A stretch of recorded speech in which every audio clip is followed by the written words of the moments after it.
Let's hit it.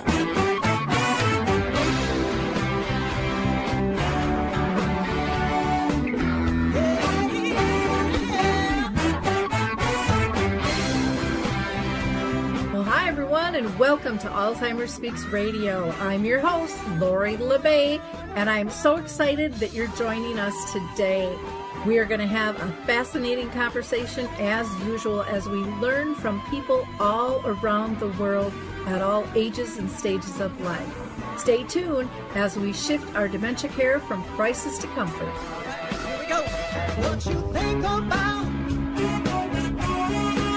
you will bring about dementia change. We will. Well, hello and welcome to Alzheimer Speaks Radio. I'm so glad that you are with us today. I'm Lori La Bey, your host.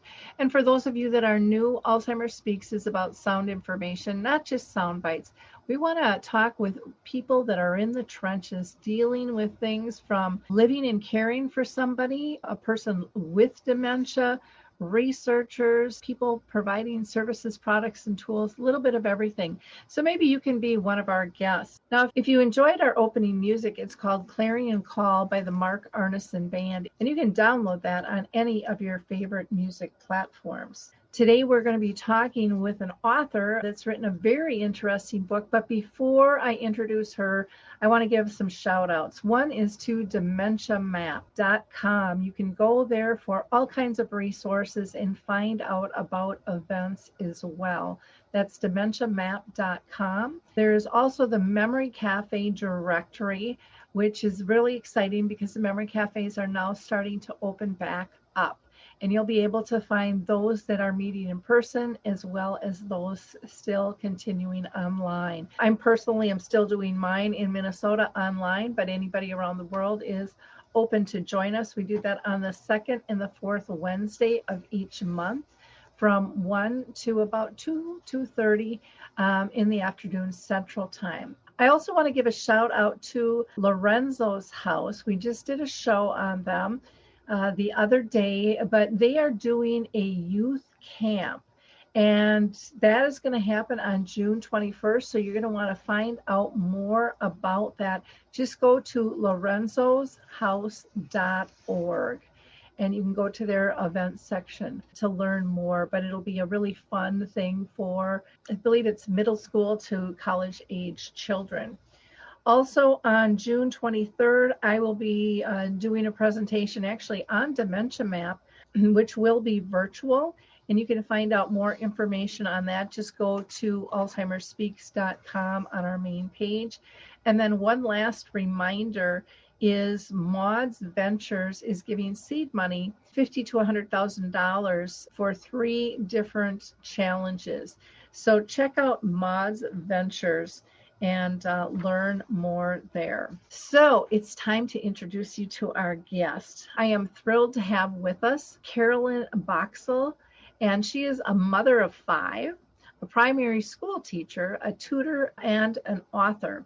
And her connection to dementia was through her mother-in-law who lived in a care home. And that was her inspiration to write a middle grade children's book, which is full of twists and turns. It's incredible. She's going to share more about her book with us. She's living over in the UK, and she really wanted to help raise awareness of different types of dementias and how that shows up and how we deal with it.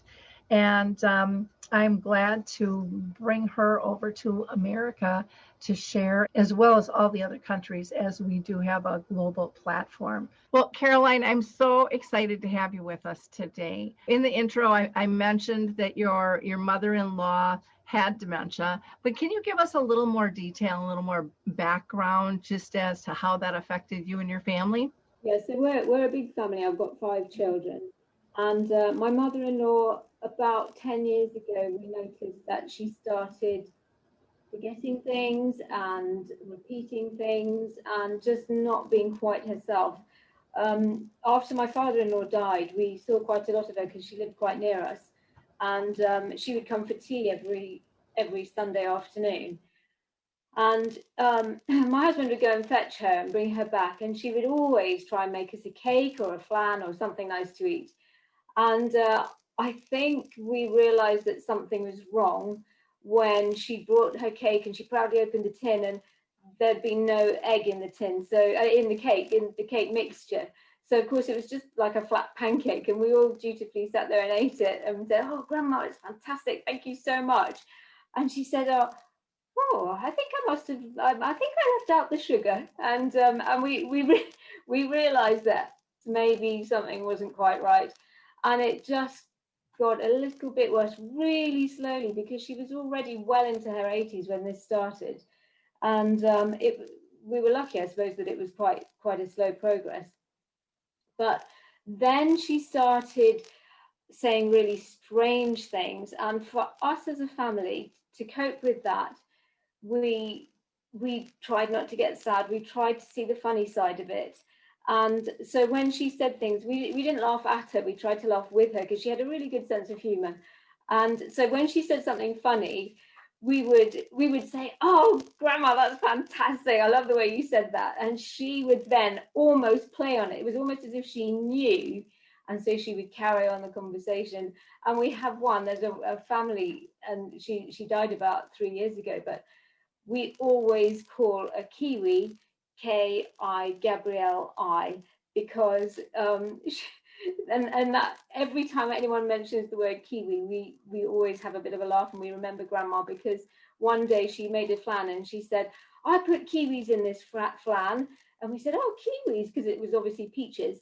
And she said, "Yeah, kiwis, Ki Gabrielle I," and so we always call it Ki Gabrielle I from then on. And little things like that she said, which were, you could take them as being breaking and really, really sad and negative. But we tried to make it fun, and afterwards, and my children, there are 16 years between the eldest and the youngest. And the youngest, Charlie, he was only 2 when all this started. And so we would say, "Oh, do you remember when Grandma said this, that, and the other?" And at the end of, we'd all take it in turns to have a chat with her. And at the end, we'd compare notes, and we'd have a smile and a laugh about what she'd said, not in an unkind way in any way at all, just because we were trying to enjoy her as she was, because she wasn't the same grandma that she had been previously. So we tried to make the most of it.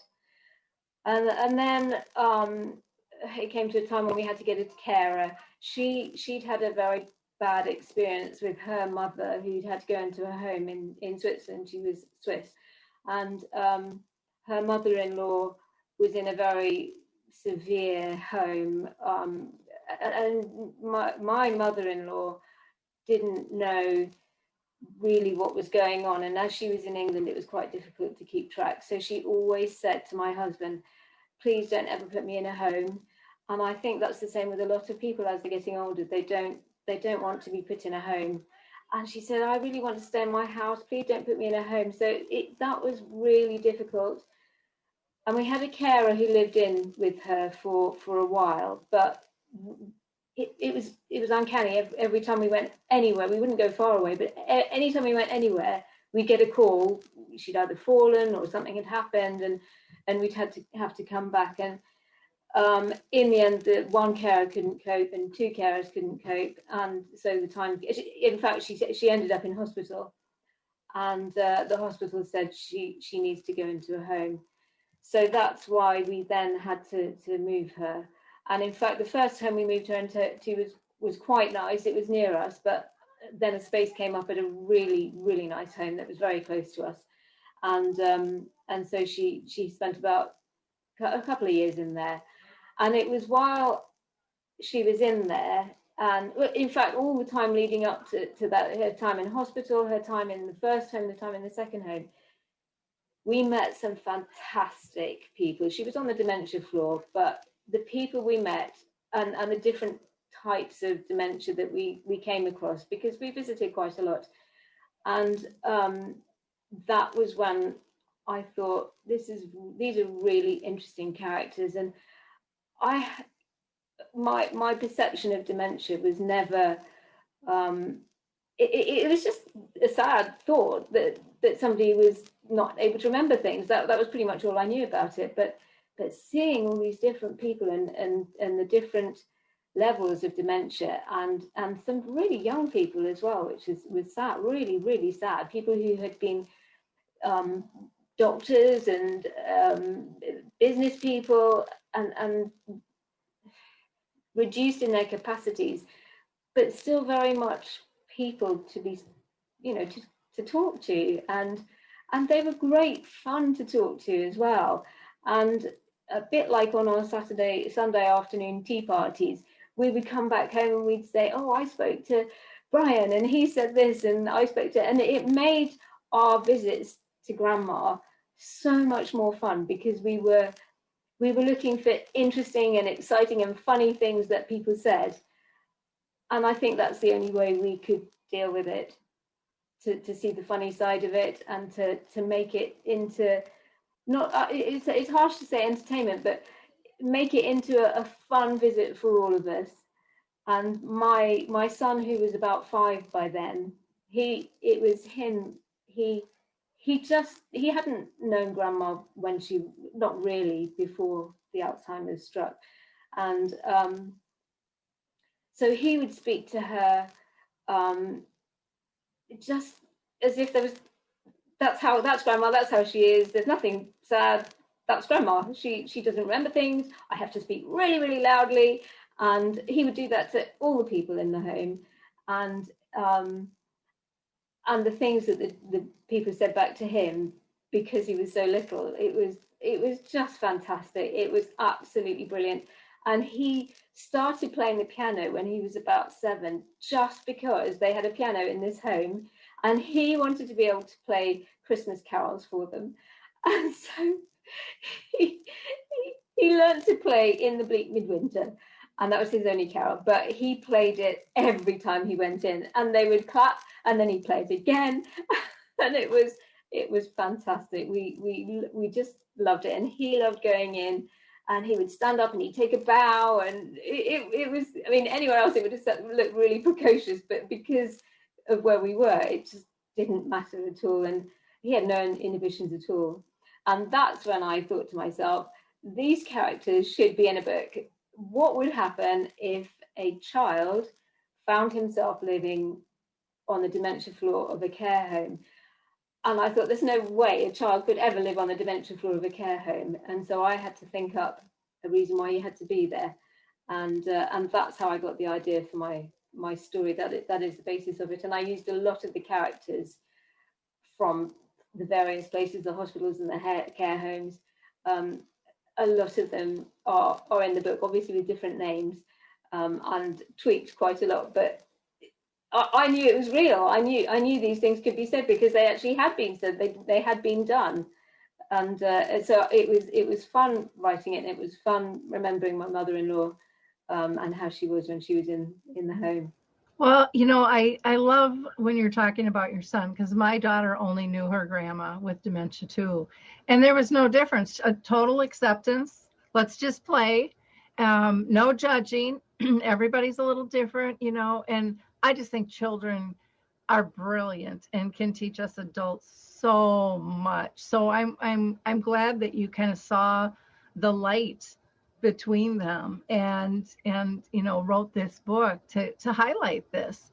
And when you talk about characters, some people might say, well, they're people, not characters. And it's like, we all have characters. We're all characters in this big thing. So I know that that's not meant offensively by any stretch at all, but it is their personalities or their characters that just bring everything to life.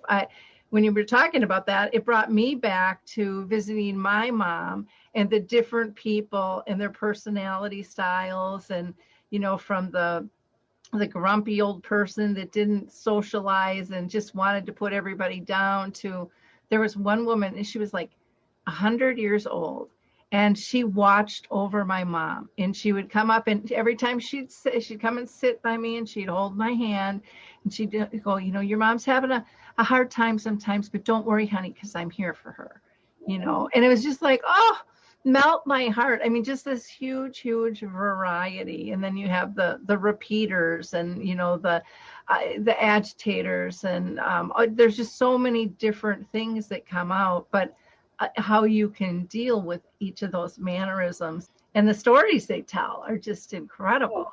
So in the book, we have a war veteran, and he has PTSD.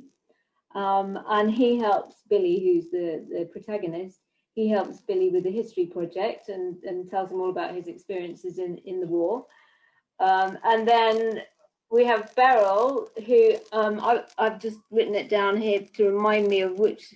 Yeah, so Beryl sounds very much like your 100-year-old lady. Beryl had frontotemporal dementia, and she was very much I don't like the look of you today. I don't really want to talk to you today, and just so blunt, and that's how she was. It was fine. You just accepted that, and you thought, oh well, I better go home and brush my hair or something. And then we had Mary, who has vascular dementia, and then she has a stroke as well.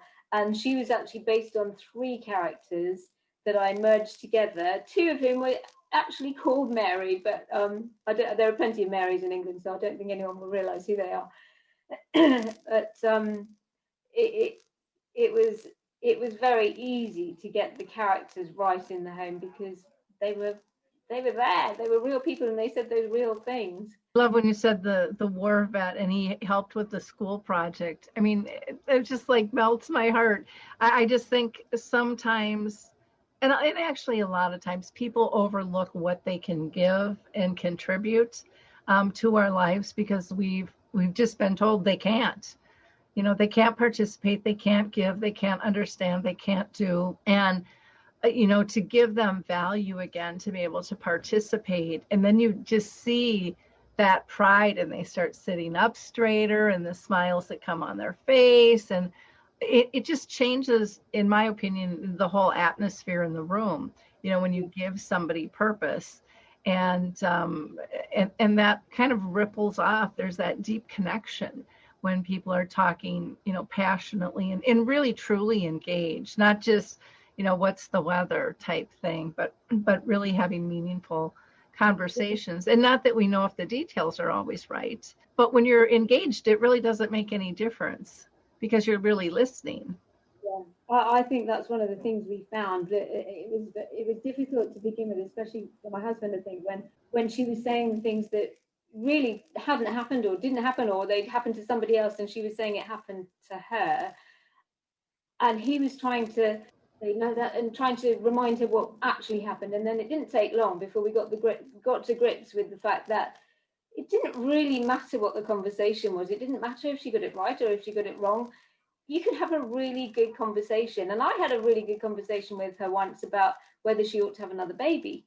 And it stays with me because it was a really special conversation. She said, Caroline, I'm really thinking about having another baby. And I said, I think that would be fantastic. We'd love that if you had another baby. And we had such a good conversation.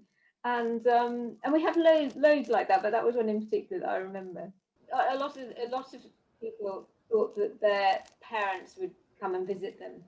These were 80, 90-year-olds who still thought their parents were alive, and they couldn't understand why they hadn't come to visit them. And that was quite tricky. My mom would ask every once in a while, not a whole lot, but as the disease progressed, she would have conversations with them.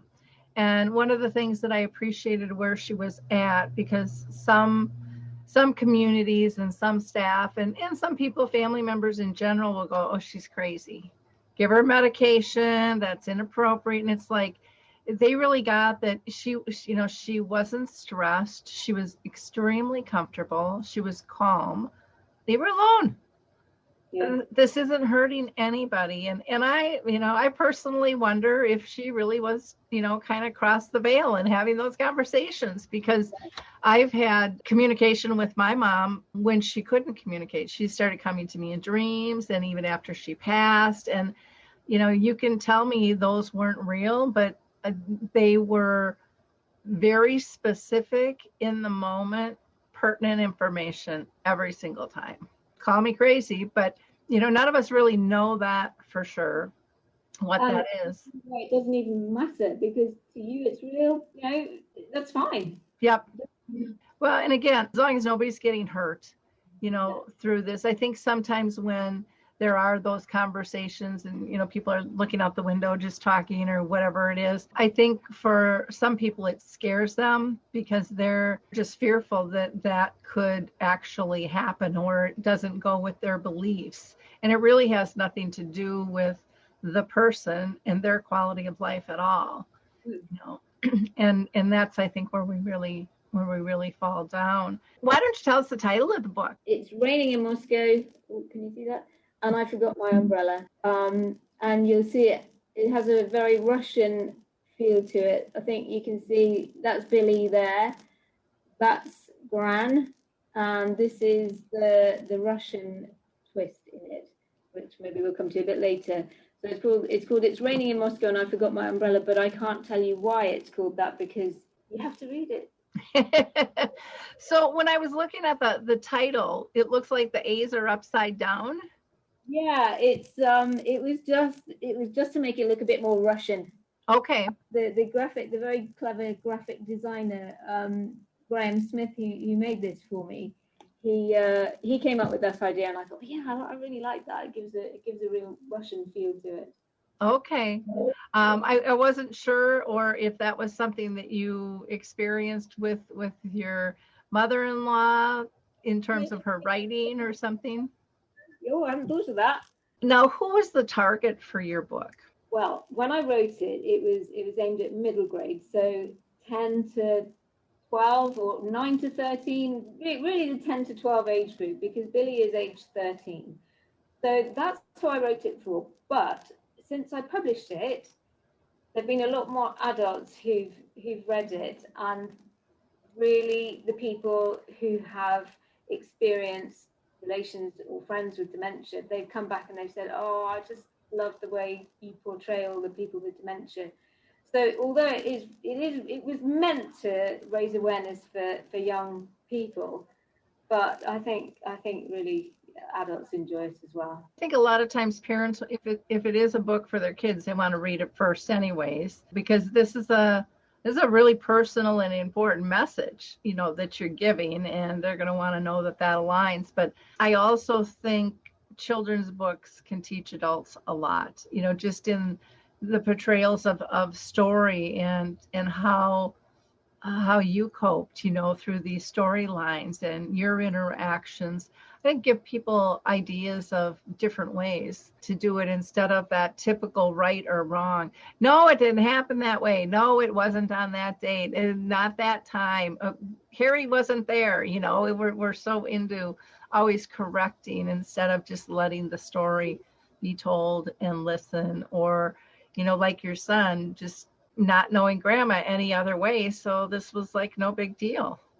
And I would love to like dive into a kid's brain, or maybe even just do a panel of them and ask them about different people in their life, some of them with dementia, and how they describe them.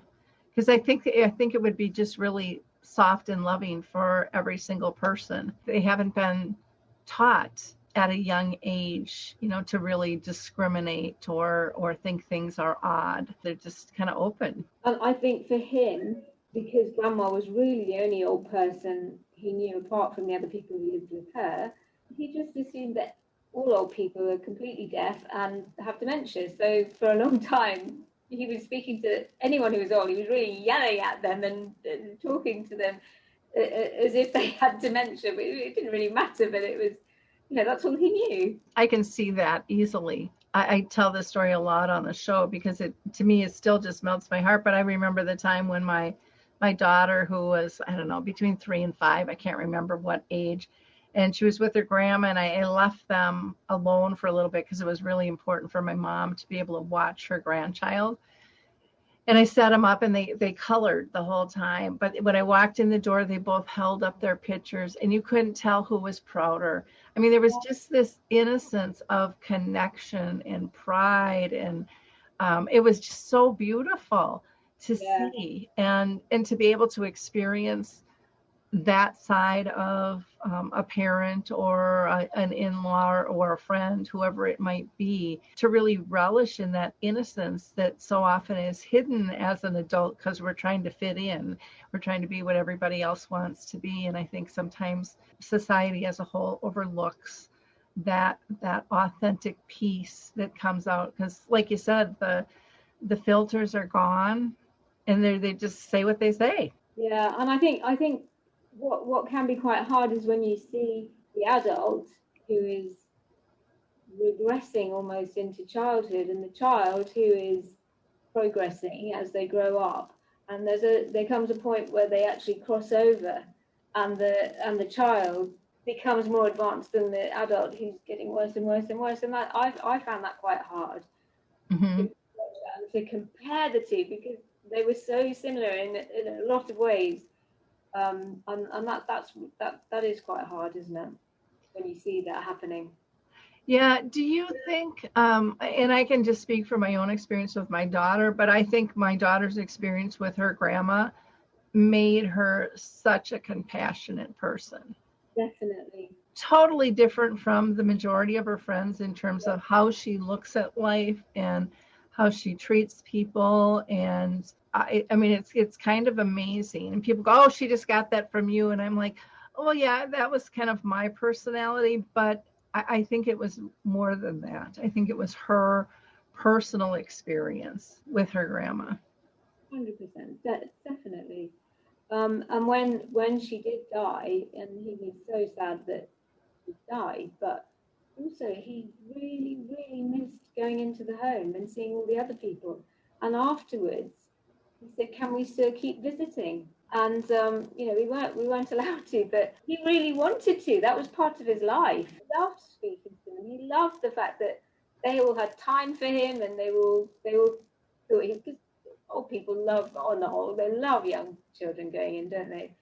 And I mean, my daughters as well. They had the same, and they were a little bit older, so it wasn't quite the same for them. But they all have such an understanding now of dementia and old people and compassion and empathy. Something that's not necessarily taught in school or even in families nowadays, and such a critical key piece to life. It's interesting when you said your son still wanted to go back.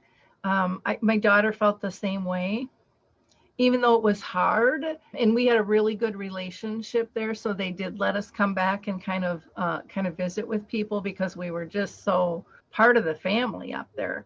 And it would be nice if more communities would understand the value of those connections, not only for their residents living there, but for the families themselves in terms of a healing process and in moving on. In the U.S., everyone's always like, we need volunteers, we need this and that, and yet I don't see that tapped into on a level that it could be in some instances. Here in the U.S., everyone's worried that they're going to get sued. Actually, in England, there are a lot of schools who, I don't know if you've heard of the Duke of Edinburgh Award, where children aged from about 16 upwards, they have to volunteer to do something in the community, and a lot of young people do volunteer to go into homes to talk to old people, and it is very much encouraged in our schools over here, which is fantastic. And a lot of people, I've heard, young people, once they finished their volunteering, they just choose to go back, and they carry on seeing the person that they were put with, and it just carries on naturally. Well, and how beautiful is that? I mean, it should be natural. I mean, we should naturally be able to engage, all people around us. One of the things I wanted to ask you was in terms of, response from people who have read the book. What kinds of things are you hearing? As I said before, the people who have experience of dementia in whatever form or whoever it's with, they've really, it's taken them back. I think they can relate to at least one of the characters in the home. Children who've come back to me or put reviews up, they've just found it exciting because there's another side to the story as well, which I'll just say a little bit about. The reason Billy is in the home is because his house was burnt by a fire, and only he and Gran were left. So that's why they had to move into the home. And Gran couldn't remember anything about their life, and Billy was only 3, so he couldn't remember anything. So they didn't know what had happened to his parents. And the story is how Billy is trying desperately to find out what's happened to his parents. And the Russian side came after I'd written my first draft. The second, I thought we need a bit more excitement here. So the Russian side is actually telling the story of why the parents disappeared in the first place. And that's a whole other side to the story, which I think is my means of getting children to read a book about dementia, because if a 12-year-old, oh, this is a book about old people in dementia, I don't really want to read this. So my way of overcoming that was to put in Russians and spies and fires and excitement and kidnapping, and that's what I'm hoping has drawn them in. So yes, it's worked on 2 levels, and the adults love the dementia bit and the old people's home and all those stories, and the children, I think they get quite a lot out of that, and I'm hoping they learn a lot about dementia from the book. But there's the excitement element in there as well. Well, you definitely have to have that balance. One of the things I wanted to ask was, what is the length of the book, and are there illustrations or anything in the book? No, there are no illustrations. It's 292 pages, so that thick. It's quite a decent length. It's on the long side for middle grade, but it's quite a challenging book. So it's for the thoughtful child who likes a good thick book to get their teeth into. But it ends with, there are a lot of cliffhangers throughout, because I like putting in cliffhangers, and at the end it's a satisfying ending, but it's not quite finished. So I've nearly finished the sequel, which is also including the old people's home and the characters in there, but it's going to round everything up. I was going to ask you if there was a sequel, so you answered that question. Yeah. So is that going to be about a similar length to the first book then? Okay. Yeah. Well, and I can see where that intrigue and stuff pulls people in, and of all ages, and I'm a cliffhanger person too. I like to not know what's going on, try to figure it out and be surprised. And there are some twists that that's one of the things I've been really pleased about, because people say, oh, I didn't see that coming, and I really wanted to do that, and nobody's ever guessed the ending yet, so I'm very happy about that. Oh wow. Have you ever thought about trying to pitch this as a film? Well, that would be nice. I think I would have no idea at all how to go about that, but that would be a dream come true, yes. Well, it just sounds like it would be, there's a lot of films out there that, try to portray family situations and stuff, and this has a little broader reach and more diversity in it, and has an outside kind of theme and plot with it. So that might be kind of an interesting way to raise awareness. Anyone's watching who's into films or does anything to do with films and likes the sound of it, I'm available. Because I know you have to do script writing and stuff, but they can hire somebody for that and convert a book. But there seems to be a lot more energy and notice and appreciation, for films. I mean, I think, my mom's been gone since 2014, and she lived with it for 30 years. There was nothing out there at all, and then there was On Golden Pond came out, that was the one and only, way back. And I mean, there just hasn't been a whole lot of films out there that stand out. But I think it would be, I don't know. I think you should manifest on that one, do a little praying on that one, because, it's going to attract a different audience, and we need so badly for our young people to get involved and understand this and, capture them in the moment, with this. So that would be kind of neat. So as far as people purchasing the book, how do they go about getting it? Well, at the moment it's on Amazon and in British bookshops, and you can buy it on Kindle as well. But I have no idea about marketing, and when I decided to self-publish this one, partly because I thought it would be a really good challenge and I would learn a lot, and I did learn a lot, because self-publishing, you have to do the whole thing yourself. But what I hadn't realized was the marketing was going to be really, really difficult, because you have to do all the social media and contacting everybody, bookshops. Are you familiar with All's Authors? No. Okay, you need to hook up with All's Authors. Anybody out there that has written a book regarding Alzheimer's and caregiving, All's Authors is a group you can find on Facebook. They have about 250 different authors, and they have a podcast, they have a blog. Before COVID, they kind of had this little traveling library where they would go around and to conferences and things. But I think that you would find them extremely helpful. And so I would definitely reach out to them. And they have all different kinds of genres, from poetry to people with dementia writing books, to family members, to anthologies. I mean, they have stuff for kids. So I would definitely reach out. It's just ALZ Authors. I would also recommend Dementia Map. And Dementia Map is a global resource directory that we just launched.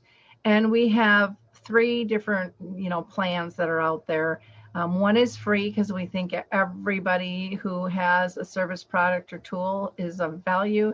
And then we have 2 that are for fee, but they're economical, and you get banner ads and can submit articles, and you can have events. So if you started a book club or something like that, that could be an event, or all different types of things that can be done within the calendar there, as long as it's dementia related. Those would be 2 places I would position yourself. Through the social media, I have met some fascinating, incredible people who are caring for a parent, especially 2 young girls. Well, they're in their very early 30s, and both of them have mums who, they're in America actually, who both have frontotemporal early onset, and they put videos of themselves on Instagram, and I'm in awe of them. They're so patient, they're so kind. I mean, this is what you must have been through with your own mum, because she was young as well, wasn't she? And it's just incredible how they, I mean, they still have fantastic personalities. Both the young girls, they're so desperate, and they need help, and they need encouragement, and I think they support each other. But I put one of the stories I put on my blog already, and the other one is going on my blog, because I just think any exposure, got to get it out there, because the more people understand and the more people rally around to help, the better. Well, in the different ages of people who are caring for somebody with dementia, they, again, you don't want to be too stereotypical, but everybody kind of has their own baggage, and somebody who's 30 is going to have different baggage they're dealing with than someone like myself who's 62. It just varies on what stage you are in life, and and all of those types of things. So, and I think that's another group that's kind of overlooked. We have a lot of children that are, caring for loved ones because their parents are still at work. So after school, they're in charge. And yet I would say for the majority over here in the US, families don't really tell the children what's going on, though all the dynamics have changed in the household. So they don't quite understand, and they want to help. But I think a lot of times they're pushed away, like, well, this is an adult thing. And yet your son was brilliant in terms of his interaction and what he was able to give. And I think sometimes adults get too much of a mindset that this is this is our responsibility, when really it's the family, because that child needs to understand why the dynamics have changed, because if they don't, they start blaming themselves that maybe they did something wrong, that they're not as big of a priority in the family as they used to be. And as you said yourself, your daughter, my son, they got so much from being with people and understanding that they were different, but the compassion that they learned from that experience, you can't teach somebody that. You have to go through it yourself. And actually, when in my story, Billy doesn't tell anyone at school that he lives in an old people's home because he doesn't want to be judged for it. And he makes friends with a girl called Katie, who's actually one of my daughters, Katie. And he doesn't want her to know. And he says, "Oh, I want to tell her, but I'm worried what she's going to do." And when he eventually tells her, I live in an old people's home, and she looks at him and she says, "That's so cool." I was so relieved. He said, "She thinks it's cool." And then, she comes to the home and everything's fantastic because she loves it and she gets on well with the old people. And that was slightly another thing that I wanted to get across, that it's not something to hide. It's nothing to be embarrassed about. It's part of life, isn't it? For sure. And I love that reaction. And with kids, we never know what their reactions are going to be, but it also saddens me that he knew people would judge. And yet he probably wasn't aware that he wasn't doing that where he lived. Yeah. So interesting. Now, you had mentioned your blog. What types of things do you blog about? Okay, so I did a lot of research into dementia because although I'd met all these people and I had all these great characters, I didn't want to get it wrong. I wanted to make sure that I knew what I was talking about, and looked into it a lot more deeply. So a lot of my blogs are about dementia and the different types of dementia and how they're brought out in the characters. But also I've done random interesting people. For example, we have a boatman who lives near us, and he's a bit of a legend. And so I gave him a copy of my book to read, and I've got a picture of him holding the book and talking about what he does. So it's quite random, my blog, but it's just what I want to write about. I try to help other authors as well. It's nice to work as a team, so I've put on a few of other authors who've self-published. My nephew has just told me he wrote a short story about dementia, so I'm going to try and persuade him to let me put that on because he's 16, so I think that will be really interesting. He doesn't actually know anyone with dementia, so I think to see what his take on it would be very, very interesting. Well, I know that it can be spooky, to put something like that out there, but I would definitely encourage, kids to do that. And if he ever wants a little more exposure, I've got a pretty large audience, feel free to ask him if he wants to publish it on Alzheimer Speaks. And then I have it, I push it out on the blog, but then on my website, which I'm in the process of redoing right now, we'll have a section where people can just kind of browse through those things too that have been written as well. Because I just think it's something that gives people comfort. The more we can get people to share, the better off we all are.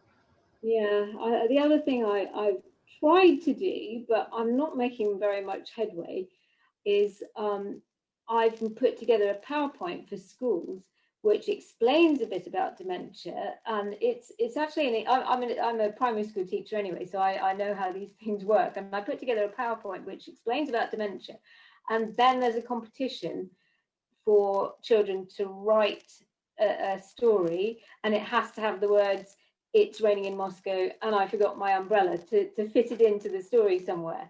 And I thought, especially during COVID when so much was online, I thought teachers would jump at the chance.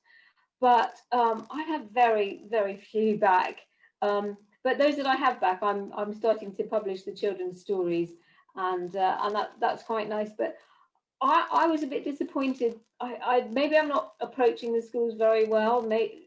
I would have thought that they would be open to an explanation about how dementia affects people. But maybe I chose the wrong time, or I don't know. I will persevere with it though, because I really think it's important that young people are aware, because it can strike at any time, and everybody has grandparents. Well, hopefully everybody has grandparents, or knows people who are old, and it's much more common than people think. And if you know a little bit about it and you know it's not scary, that's half the battle, isn't it, for young people? Yeah, it might have been the timing with COVID, and I know in the States here everything kind of went online, and the teachers were just like, "How do we do this?" They were just trying to figure out the system itself, and they were going through a lot of different variables, and then they went to their hybrids, and so it might have just been timing. What I have found, because I've gone into the schools myself, and not for years, and you might want to try something like this, is I did some interactive pieces in terms of engagement with them. So I had them wear like ski gloves and try to pick up coins, and you can't just pick them up like this. You end up having to slide them off, and using those to write with different size pens. I had some glasses, that and you could use any glasses and just put a little even Vaseline on them, but have them try to read different types of print and point out, the importance of contrast. That kind of goes as we age. So I tried to put in the whole aging piece there. I had them put popcorn in their shoes, because a lot of them are in pain, but they don't talk about it. And so, and they loved doing all those little games and stuff. And then I also did one, which was really, really fun, was I had them describe an old person. So I would just be up the whiteboard and I'd be writing it all down. And it was, I want you to describe an old person, what you think an old person is. What do they look like? What do they wear? What do they smell like? What do they do? And it was hilarious. I mean, it was just hilarious. They bingo and they go gambling, and they all have white cars, and they wear tennis shoes, and they're wrinkly, and it was funny. It was just funny. And the women like to bake, and they were very, very stereotypical in this whole thing. So then I said, okay, great list. I said, now I want you to pretend you're the old person, and I want you to describe a teenager. And so we went through, and they put all the things that they thought old people hated about them. It was just amazing. And I said, okay, this is wonderful. I said, now of this list you just made of, old people, thinking of what you are, do you think this is accurate? And they all, no. And I said, so do you really think this is accurate? And they all just kind of sat back, with that. And, and then I would kind of work in dementia there as one of these aging processes, and do it kind of through storytelling. I didn't do a whole lot of statistics with them, but I did ask how many people have noticed changes in older adults in their lives. And just about every single one of them held up their hand. And it was probably close to half of the classes when I've done this have actually had to watch an aunt, an uncle, a grandma, a grandpa, or a parent at different times. And that just astounded me that it was, and yet it's not talked about. And so I just tried to approach it kind of from a different angle and have them really involved in the process and think about how we treat one another, and reminding them what it feels like when we don't fit in and when we're treated poorly. They can all relate to that. The ideas that you just said, I'm going to go and write all those ideas down, because I would like to go into schools when we're allowed to. And the popcorn in the shoes, that's genius. And the way you've done that, I think that's fantastic. That's such a good way to actually experience what it might be like, because it's you can't as a child. I remember a group of us tried to make ourselves look old when we were about 16, and we were trying to think, how would we move if we were old, and we just looked like 16-year-olds dressing up. Mm-hmm. And but putting popcorn in your shoes and Vaseline on your glasses and using big pens or small print, that's brilliant. That is really a very small taste of what it might be like. That contrast in writing. I mean, I had somebody just send me something the other day to review, and they're like, how is this? And I'm like, the content is fine. I said, but it's very fine print. It's white on a light purple. I said, for older eyes, that is going to be really, really difficult.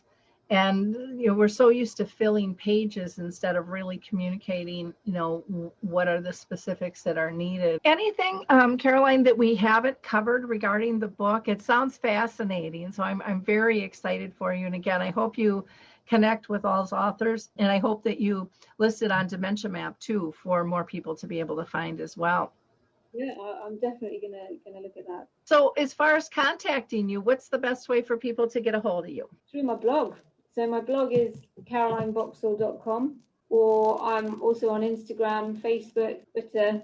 Yeah, any of those ways. Okay, wonderful. I really appreciate your time today and sharing your story. It sounds amazing, and we wish you the best of luck. And for those listening, I hope that you like, click, and share this. Most likely you know a family with kids where this could really help. And so again, you can find the book on Amazon or Kindle as well. Everyone have a great week. And again, Caroline, thank you so much for your time and your willingness to share your story. Appreciate it. Hi, everyone. This is Meredith from the Senior Fitness with Meredith podcast, where I discuss all things for seniors. From fitness, your health and wellness journeys, how to be all over strong and beyond. I also have my mini podcast called Motivation with Meredith. It's a great, quick motivational pick-me-up for your days. Join me, listen now, search for Senior Fitness with Meredith on your favorite podcast platform.